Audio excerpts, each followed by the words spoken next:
So Taurus, your week commencing the 9th of December forecast begins, I think, in a very bright way.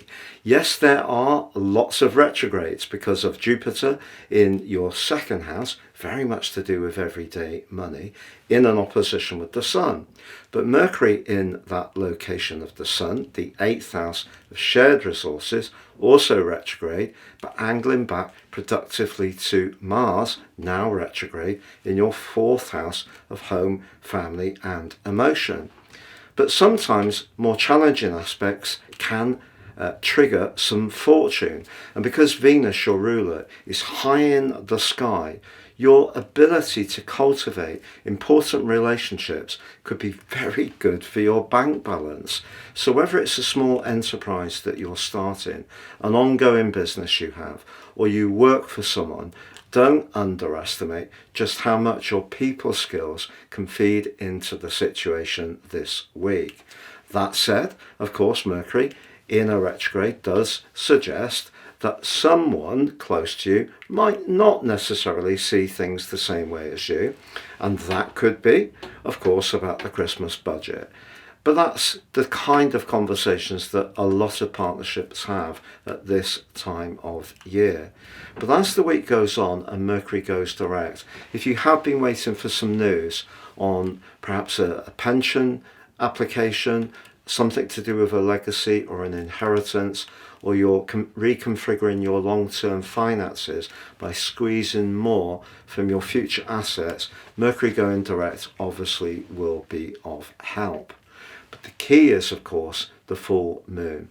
And that full moon suggests you may have to confront certain parts of the ins and outs of your finances, or the fact that your values may be different to someone you're close to, whilst Neptune, the planet of the most spiritual expectations possible in your 11th house, just creates the potential for some unreality. It might not be yours, it could be the person that you need to deal with.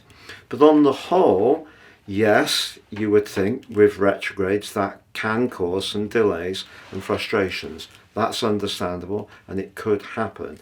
But the big picture suggests, with Pluto now in Aquarius for the long term, but very close to Venus at the start of this week, that ability that you have to use your earthy charm in order to cultivate a good connection to people is definitely to the fore. Now, of course, as the week goes on, Venus does go into an opposition with Mars. It's an interesting one. If you're wanting to take more of a lead in a relationship and you're sensing there's a bit of a shift of power, then that subtlety that can be so helpful to you may be the best way to deal with anyone's resistance to how you might want to do something different. And one of the things you might want to do different, at least through to the early part of January, is around who you're going to get together with over the festivities. Because Mars going retrograde in the 4th house, it could mean that if there's someone you're not quite so comfortable with, that can create some resistance. But again, charm and your people skills is really going to be the great way that you're going to navigate this week, and I think potentially achieve some kind of surprising for some, perhaps not for others, but some kind of uplift in your situation. Please see beneath this video for your in-depth year 2025 deep dive video forecast. You can also get your free year 2025 general, love, Chinese and Vedic written forecast when you order your personal forecast for next year. Please see below for that too.